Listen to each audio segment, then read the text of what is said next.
اللہ الرحمن الرحیم۔ منزل مارتے برق رفتار شہسواروں کی قسم، کوسوں دوڑتے سموں سے اڑتی چنگاریوں کی قسم، اپنی ناموس کی خاطر اسلاف کے نام کی خاطر کسی جنگ میں اگر میں پیٹھ دکھانے کا سوچوں بھی تو خدا مجھے کسی نوآموز کی شمشیر سے نیست و نابود کر دے، سینہ ارض پر مجھے کہیں پناہ نہ ملے، تاریخ کے اوراق سے میرا نام ہمیشہ ہمیشہ کے لیے مٹ جائے، اپنے عظیم آباء و اجداد کے نام سے،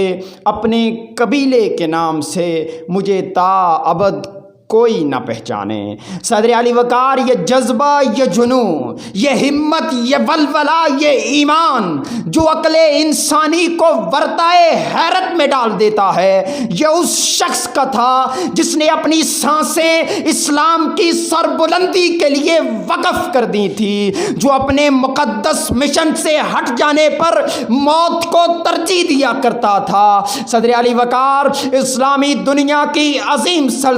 سلطنت عثمانیہ کی بنیاد نو میں اپنے مقدس خون کو لمحہ بلمحہ بہانے والا، جس کی جرات علی کی شجاعت کا عکس تھی۔ صدر علی وقار جس کی تلوار ذوالفقار حیدری سے نور پاتی تھی۔ صدر علی وقار جس کی للکار کے اندر صلاح الدین ایوبی جیسا جذبہ موجود تھا، جس کی یلغار کے اندر سلطان صلاح الدین ایوبی اور سلطان محمود غزنوی جیسی تڑپ اور ہمت موجود تھی۔ صدر علی وقار جس دشمن اسلام نے بھی اس کی جانب دیکھا، اس کی آنکھ کچھ اور دیکھنے کے قابل نہ بچی۔ ہاں، صدر علی وقار اوغوز قبائل کی نسلوں کے مقدر کا ستارہ، اپنے دور کے ایک چرواہے سلیمان شاہ کا بیٹا غازی ارطغرل۔ صدر علی وقار جب ہم اس کی زندگی کا مطالعہ کرتے ہیں، اس کی جد و جہد کو محسوس کرتے ہیں،